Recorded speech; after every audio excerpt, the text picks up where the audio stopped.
My dear friends, as we pause this Christmas time to reflect on the great gift of the Lord's birth into human life, my mind is preoccupied with the last time I visited the Holy Land and had the privilege to go to the very site that Christians revere as the place of the Lord's birth.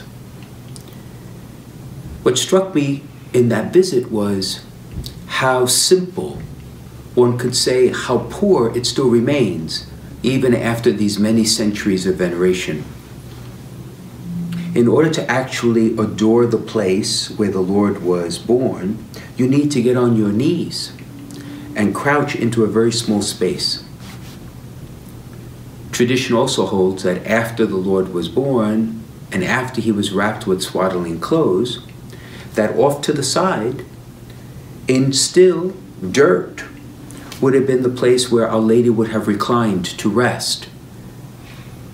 And so it's that theme of poverty, of simplicity, of quiet that seems to resonate much in my heart these last few days. And I want to share it with you. Because we were busy about many things, weren't we, to get to this point? All very good things, activities to show our love and affection for friends and relatives and gifts and cards and even the meal perhaps we're going to have later on today on Christmas. But we can't escape the fact that the great beauty of Christmas is that God enters into life in a very simple, humble, and poor way. That he comes to us as a fellow companion in the brokenness of human life. He grew to know firsthand the sufferings you and I know, being a man like us in all things but sin. So let's consider for a moment what we're celebrating. A Savior, a Redeemer, who walks with those he created. A King who comes to show his love by sharing our life. A God who does not sit simply in the heavens, but walks an ordinary life. God's riches are given away, and he becomes poor so that you and I, ordinarily, naturally destined to be poor, can become rich. That, my friends, is the mystery of Christmas. The profound, great gift of love that knows every crack and crevice of human life. There is never a moment we are alone.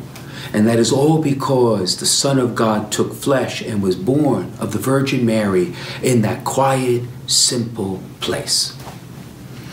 So in all of these festivities, let us take some time to be quiet.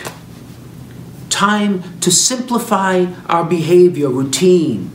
These days should be a time of rest and reflection, but most especially just joyful praise. Who are we to get so great a gift?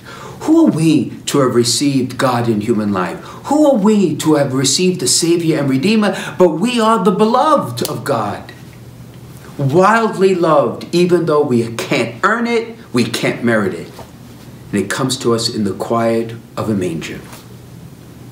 That quiet, that poverty has set us free.